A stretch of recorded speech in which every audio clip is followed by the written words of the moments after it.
We're starting a new series, and this title is going to be in front of us for the next 4 weeks up until Easter Sunday. We're going to be thinking about sin. It is the subject matter that if you're a preacher, you mention very softly perhaps, or we should mention more loudly. It kind of conjures up all sorts of images for us as we're thinking about it, but we're really going to dig around. We believe there's a lot more to say about the idea of sin. And as this series was conceived, there was a few ideas that were running through our minds. Me and Jude had just listened to a series on Genesis, and the series that was on Channel 4 came out, I think it was last year, called It's a Sin. I don't know if you saw the series, It's a Sin. And the other thing that was in the back of my mind as I thought about the idea of talking about sin was the banger from the 90s by the Pet Shop Boys. It's a Sin. And we've got the lyrics up for you now. I don't know if you're familiar. If you're under 30, perhaps your reference point will be the Channel 4 series. If you're over, I think 30 is about right. If you're over 30, It's a Sin by the Pet Shop Boys will be your reference point. I'll be really honest, when I started digging around at the lyrics at this, two things became apparent. But the first one was when I really stopped to think about the lyrics, I had a lot more sympathy for people in the gay community, for people who struggle with same-sex attraction. When I actually stopped myself and I read through the lyrics and realized it wasn't just a dance song, wasn't just on the Now albums, realized that it was about somebody's pain and torture, I had a lot more sympathy. So just let me read through the lyrics and you can tell me how they make you feel. I think what it does for us is it gives us sympathy, I think, but it tells us a lot about how sin is perceived out there. It informs the Christian guy like me in the Christian bubble doing the pastor thing. It informs you maybe in the church circle of how, maybe you already know this, how sin is perceived out there. When I look back upon my life, look how heavy the word always is here. It's always with a sense of shame. I've always been the one to blame for everything I long to do, no matter when or where or who, has one thing in common. It's a sin. Everything I've ever done, everything I ever do, every place I've ever been, everywhere I'm going to, it's a sin. This speaks to us, I think, really viscerally, really powerfully, if we stop and think about it, about the perception of sin in our world. How, when that word is up on the screen, I had in my mind in the middle of the week, I was going to go into Castleford and ask people what they thought of sin. Be one of those really cool Christians and have my own podcast. I got carried away with myself. And then about 10 minutes later, I went, you'll get ended if you do that. You can't do that. Give me a break. And I quickly put the idea to bed. But the idea conjures all sorts, doesn't it? It's judgmental. When we hear the lyric of that song, the weight that sin puts out onto people, it's so judgy. People have been, by the church and by religious people, have been judged by Christians, by Holy Joes. There's this judgment that's been poured out on people. It feels unfair.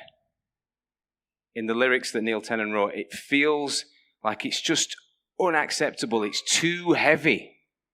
This big, good God puts too much weight on people. It's not fair. It's controlling.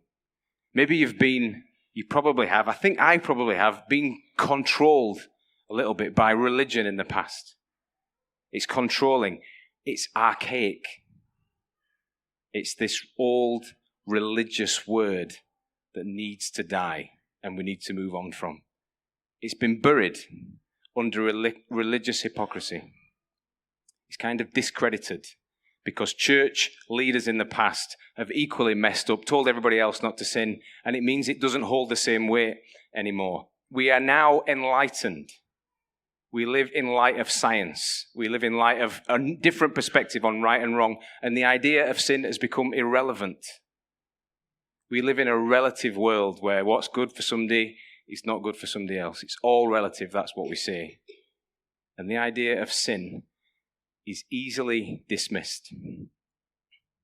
When somebody like me gets up and says we're going to talk about sin, or when I get the bottle to go into Cass, or talk to people I know about sin, it invites a yawning ignorance. a dismissiveness. If you just bring up the word, people go, oh, the religious nonsense. You see the track record of the church, or whichever church you want to look at, or the Christian you want to look at, and you can dismiss it. I would say, if it's not happened already, the world is, this is the current phrase, isn't it, cancelling it. We're looking to cancel the idea of sin. Even us in this room, I would think, have suffered under the weight of it. And look back and go, yeah, I wish we could do away with it. But here's what I throw back at you listening. And I'd love it if there's people listening cynically. I'd love it if there's people listening puzzling it all out. As we look to cancel sin, when we look out at the world that we live in now, we are stuck with more fracture and more brokenness than our tiny minds can compute. We can't even begin to fathom or cope with how broken the world out there is. There is, flick on your news feeds, there is so much inequality in our world. Even in prosperous Britain. Forget other parts of the world that aren't as well off or aren't as democratic or whatever. There is so much inequality out there. There is so much abuse out there. There's so much hurt. There's so much war. How long have we been on this planet? How civilized are we supposed to be? How progressed are we supposed to be? And yet, everywhere, it looks like the world's going to erupt in so many different places. We want to fight with each other till we kill each other. And I think we look up to the sky in a world that says, well, it can't be sin, but we still scream out at the same time, what is wrong with us? What are we? What kind of people are we? When we hear about sin, we think of the Adam and Eve story. We're going to look at it a bit more shortly. We think about Adam and Eve getting busted in the garden by God, doing naughty stuff.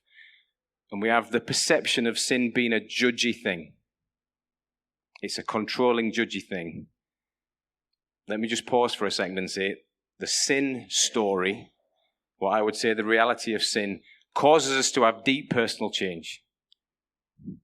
We should look at our lives and have reflection. We should look at our lives and want to change. But at the same time, maybe even more so, as I understand the Bible, it's for people who look up to the skies and scream out, maybe you've done this, scream out, what is wrong with us? What is going on with people? Why can't we evolve to a space where we get it all sorted? What is wrong with humanity? If you read through the Bible text, and the scholars that I study would tell me that this Genesis story was opened over and over again by people looking out the Israelites as they made their way through on their travels in slavery and in difficult circumstances in the world, in exile in Babylon, saying, what is going on?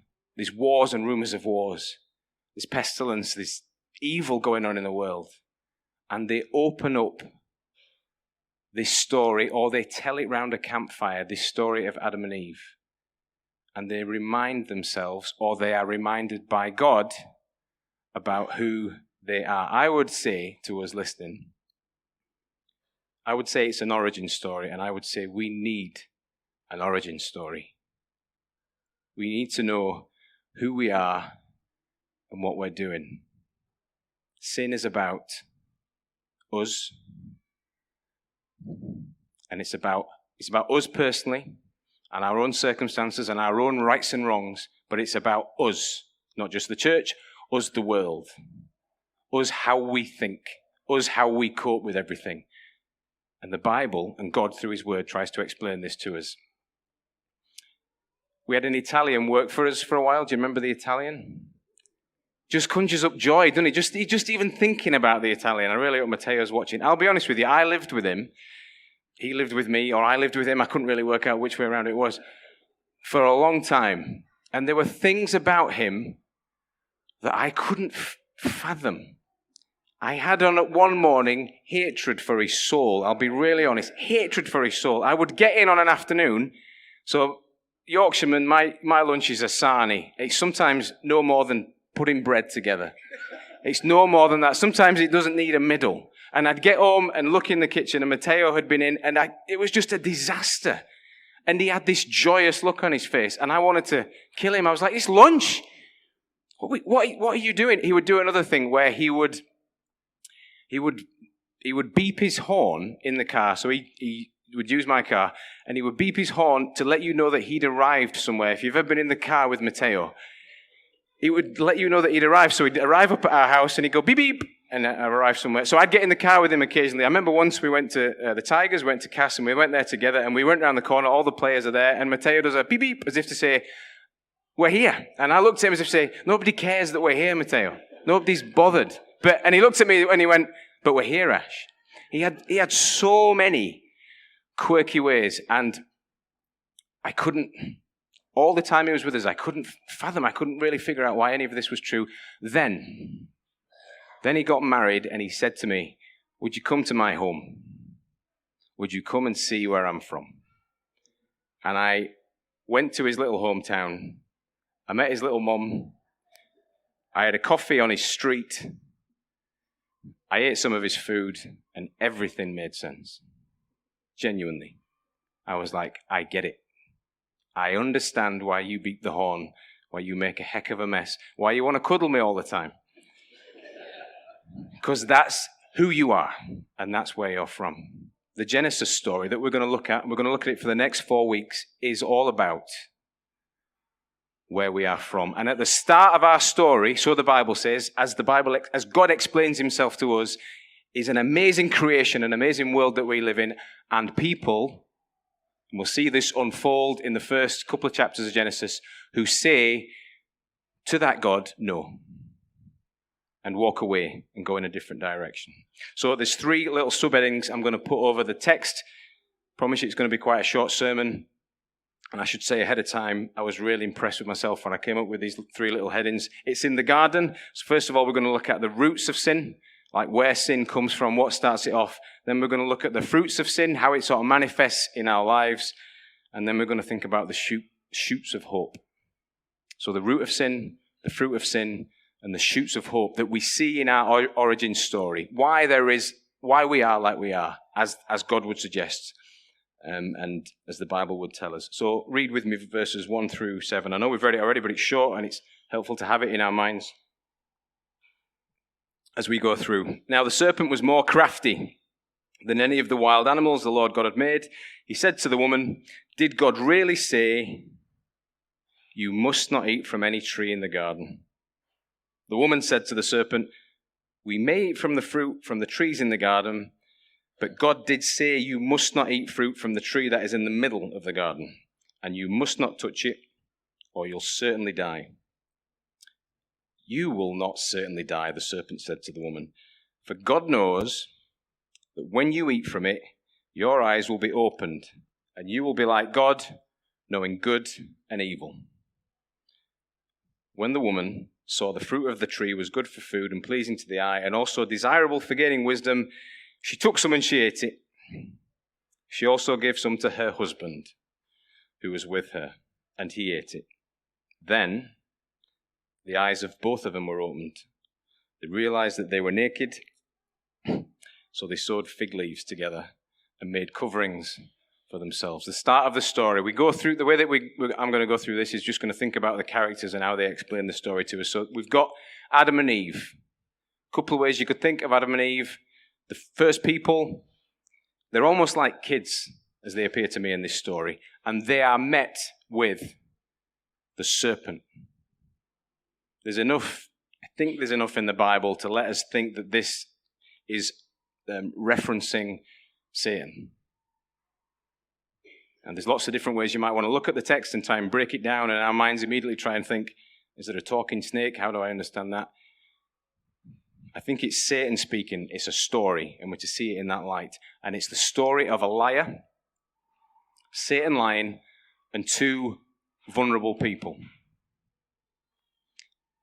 I don't know if you're a good liar. I don't know if you know a good liar. The best liars, look out for them, the best liars are subtle. They are manipulators. The lies that they tell, you can't even see the trace of the lie. I think this little part of the text is more like, I think I've got these concepts right. It's like baiting or triggering. I think I'm understanding both of those things right. the snake, the serpent, the Satan comes to these two young newbies and he says, God's already said they're going to die. He looks at me and says, you're not going to die. The lie that he's telling them is, there's something, this is what he's putting in the back of their minds, I think. There's something that God has got for you that is way, way better than you can get your hands on, and he wants to keep it from you. That's the lie that the devil tells. The lie that is at the heart of humanity. I think this is how the story's been portrayed, that is right at the core of people, that has been sold to us. And I think this is what the Bible's saying. The lie that humanity absorbs is that to be happy, you're always going to need more than God. The best thing that we can get our hands on, God, who provides us with everything. The lie at the heart of our origin story is that we are always going to need more than that in our lives. We're always going to need more of whatever it is.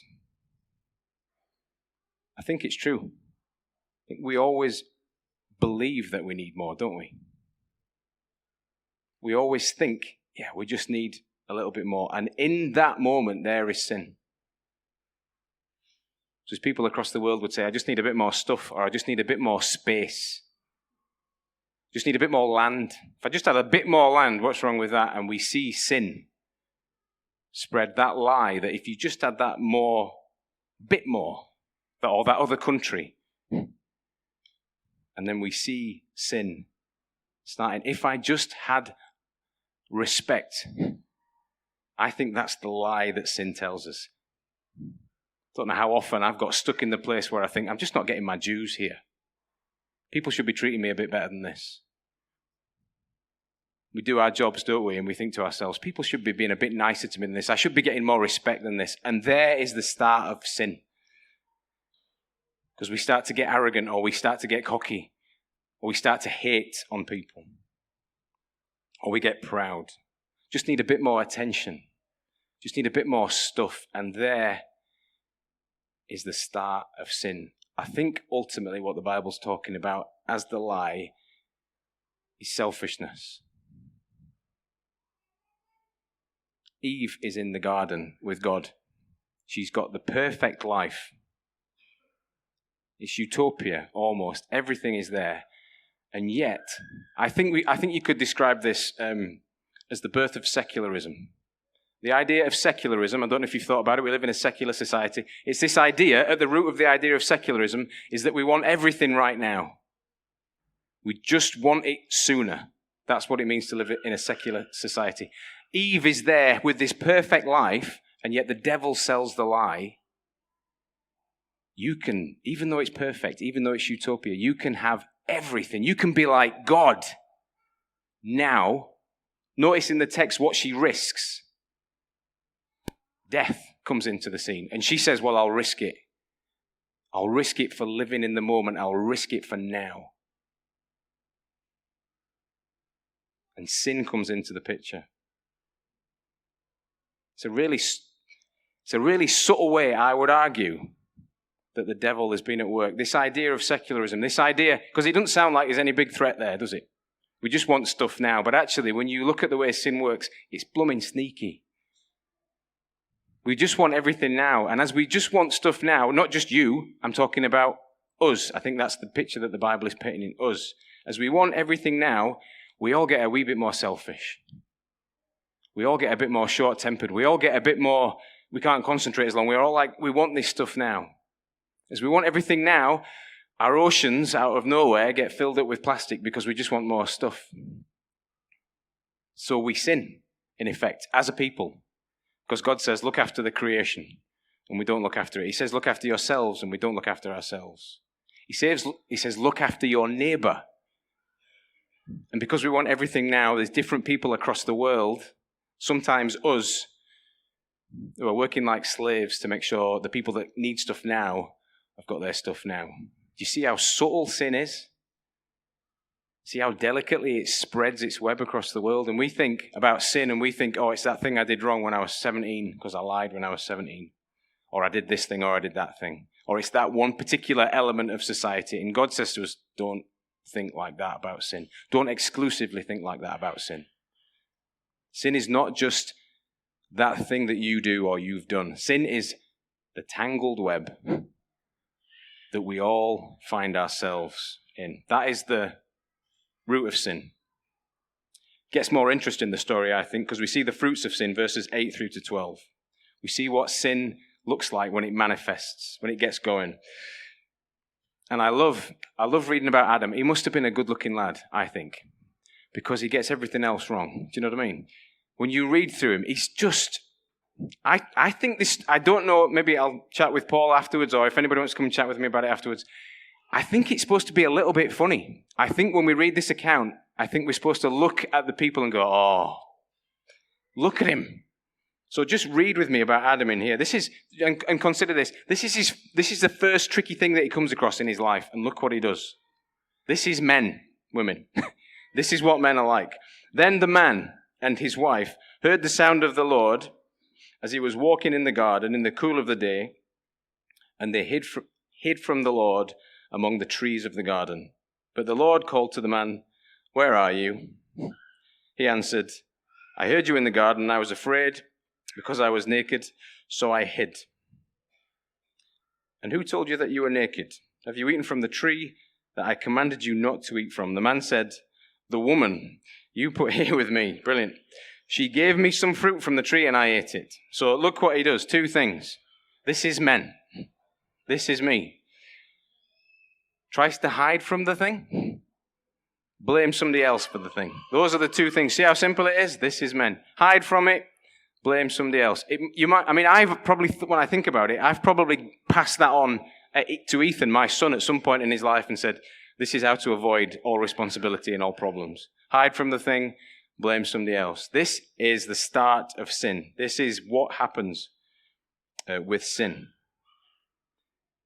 Adam finds himself or realizes that he's naked. Not dawned on him before that he's naked. I love, by the way, the fact that he hid from God. Thought about that? This is God. Hide and seek with God. If you're going to play hide and seek with anyone, pick an idiot. Don't pick God. Can you see me now? Can you imagine him walking around the garden? Can you see me now? Yeah, I'm God. I can see exactly where you are. And he finds himself naked. Remembering it's a story. Remembering it's a story to people who are trying to figure out who they are.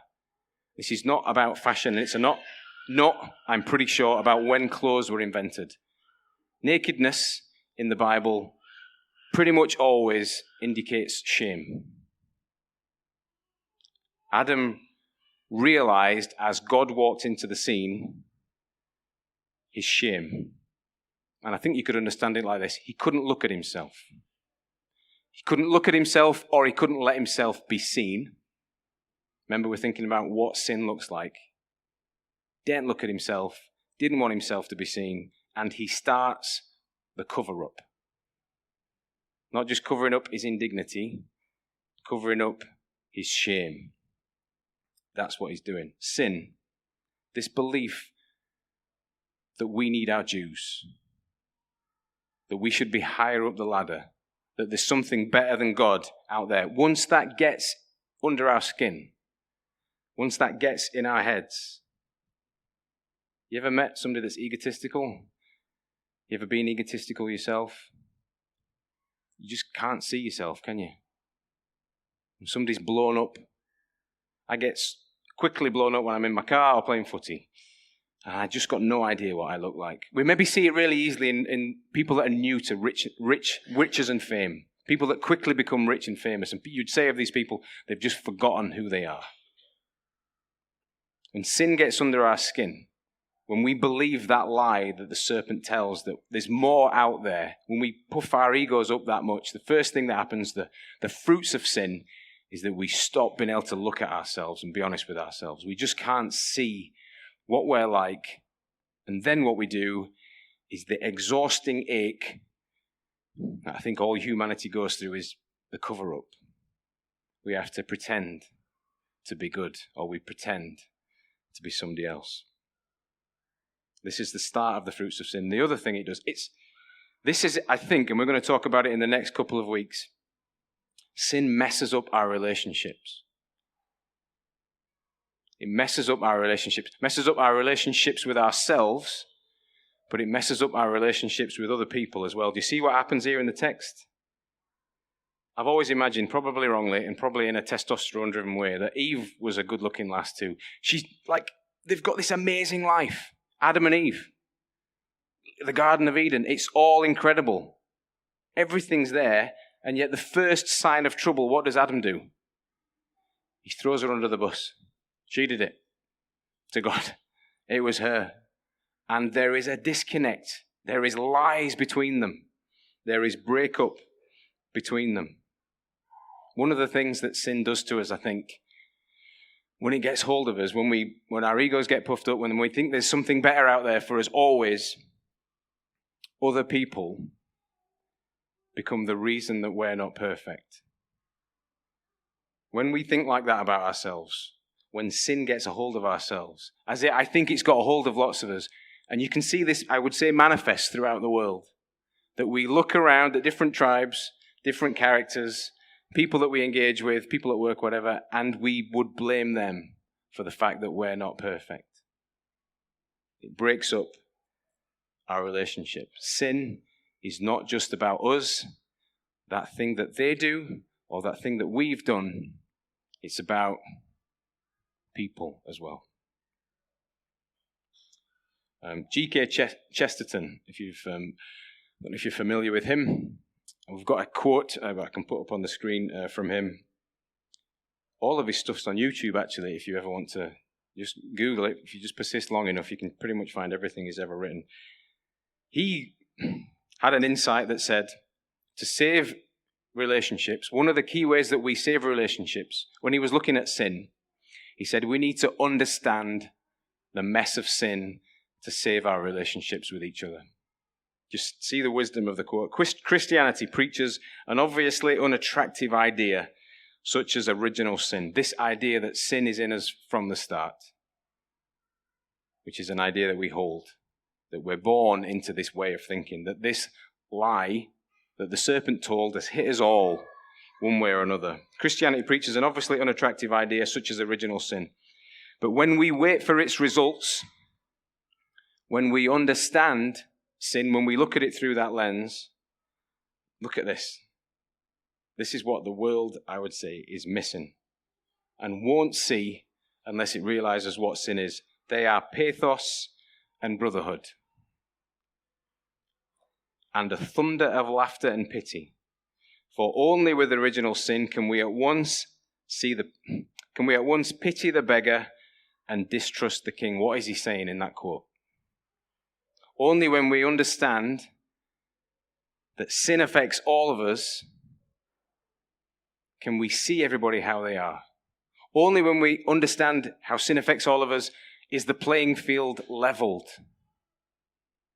We can't hold it over anybody anymore if we understand that somewhere in our story we're just as guilty as the next person.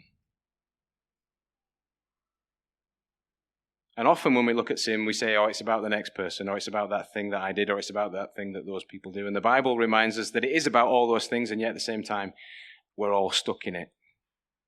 And the Bible gives us this huge big leveler that says, don't look down your nose at somebody stuck in error. Because but for the grace of God, we're all stuck in error. If we continue to misunderstand sin, which I think that humanity does, then we stay broken. But the passage doesn't end there. I'll be honest, and a lot of people say this, the God of the Old Testament sometimes looks a bit dark. The Heavenly Father that we read about, sometimes he seems like he's angry, sometimes he seems distant. And yet you study him in Genesis 3. Genesis 1, 2, and 3. And I've done that this week. And I've been thrilled to find God the Father. I've been thrilled to find a God of love. Do you see what he does when sin comes into the world? So this is, I think, particularly in verse 8. When the man and his wife heard the sound of the Lord as he was walking in the garden in the cool of the day, they hid from him among the trees of the garden. But the Lord called out to the man, "Where are you?" What does a good parent do? What does a good father do with his kids? He goes after them. No matter what they've done, he goes after them. What does a good father do with a kid who is errant over and over again? He goes after them, doesn't just let them off the hook. He goes after them and he sits down with them and he talks to them. You see what God does in this story? You see the way that he goes after the people? He counsels them. What have you been doing? What were you thinking? What did you think was going to happen? If you follow the story of the Bible from beginning to end, the sin story goes through the Bible. All the way through the story, God goes after the sinner. All the way through. God looks after the sinner. I don't know where you are with your story of faith. My guess would be that you would look at the world and go, yeah, I can see some of that sin story. But maybe as well, if you thought about it for long enough, you'd say to yourself, yeah, I can see that God's gone after me. He hasn't given up on me. One of the questions that I loved the most and that sort of stayed in my head through the week as I was prepping for it was when he looks at Adam and Eve and he says, "What are you doing? What are you doing?" That question, I would say that question rings on from the start of the Bible through to the end of the Bible. What are you doing? And I would say it's one that God intervenes in. Remember what Jesus said on the cross? They don't know what they're doing. Remember that line that rang out, even though they're pinning him there? They don't know what they're doing. Forgive them. They don't know what they're doing. That's the story of sin. Not that we figure it out, not that we get to look down our noses, but that we walk away from God in this love story, and we ache, and there's ache in the world. But the Heavenly Father comes after them. He intervenes. We choose sin. It's rooted in our DNA. That's what I would share with you. Reflect on it, think about it. Look at the ache in the world and tell me a different story. But the Heavenly Father comes after us.